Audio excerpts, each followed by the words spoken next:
Well, howdy there, Internet people. It's Bo again. So, today we're going to talk about how to reach out to your parents and a technique that I've used in the past with various people that works. And we're going to do this because I had this conversation and it was brief, but the takeaway is that somebody wants to reach out to their father. But their father kind of discounts everything they say because, they're young and how could they possibly know anything? It's worth noting that if you're reaching out to your parents, you don't know everything.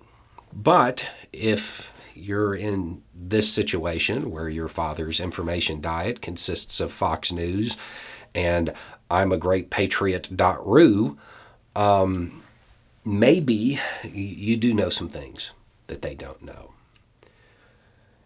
There is an old Army training film that I've mentioned on the channel, but it was years ago, that addresses this issue.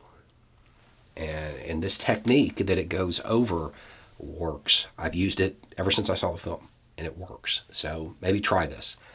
The film itself, its purpose is to train new lieutenants on how not to be immediately despised when they show up to their unit for the first time.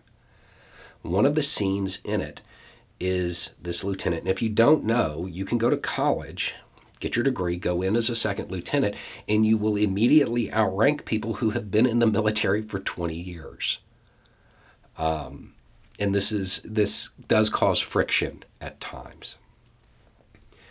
One of these scenes is this new second lieutenant trying to convince a first sergeant that the M203 is good. Now, for those of you who know how long the M203 has been in service, yeah, that's how old this video is. It's ancient, but the advice is great. Okay, so it starts off with the captain or major in the hallway, and the second lieutenant overhears him say that the first sergeant doesn't like this device. And the second lieutenant's like, I trained on this thing. I'll go explain to him, why it's better. And the captain, having a sense of humor, was like, yeah, you go do that, dude. So the second lieutenant walks into the room, the first version of this scene. And he's like, First Sergeant, I understand that you don't like the M203. I trained on it, and, I'd like to explain to you why it would be more effective for us to use during war.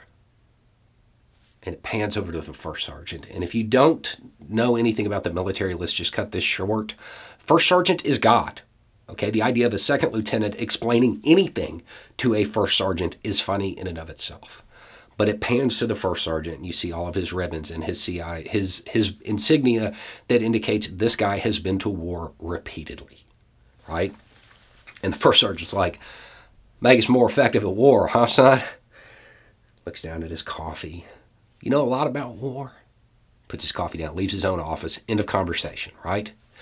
Now keep in mind, the second lieutenant is absolutely correct in this, but it's the way he approached it. So the scene resets, and the second lieutenant walks in, and he's like, hey, Top, you've already been to Vietnam, right? First sergeant's like, yes. Sets his coffee down, because he knows a conversation's coming. He's like, I trained on the 203. So how would we go about using that to greatest effect when we get over there? And the first sergeant's like, well, it is useful to have them holding the rifle and the launcher at the same time. And he starts talking. And in the process, he convinces himself that maybe it's not so bad. It's the idea of using that very dynamic that gets them to discount anything you say to your advantage. You ask them questions that lead them to where they need to be. I know, it's kind of a manipulative tactic to use on your parents, but at this point, there are a lot of people who have fallen down information silos, and they're just getting nothing but bad information.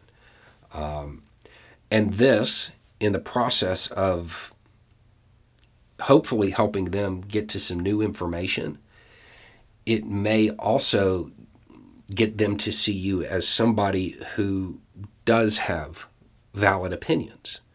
Again, you're not talking about reality anymore. You're talking about people's perceptions. And the perception is, you're a kid.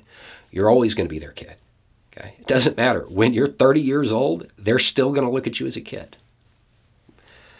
But this tactic is something that I've used a lot over my life to great effect. So rather than telling them they're wrong, ask them questions that they may not necessarily know the answer to, or ask them questions that will lead them to new information. And you can do it in a non-confrontational way so it doesn't spoil Thanksgiving dinner. That's my best advice on this when you're talking about your parents, because you can't just walk in there and say, you're wrong. I mean, you can, but it's not going to be productive. So that's how I'd go about it. I hope it helps. Anyway, it's just a thought. Y'all have a good day.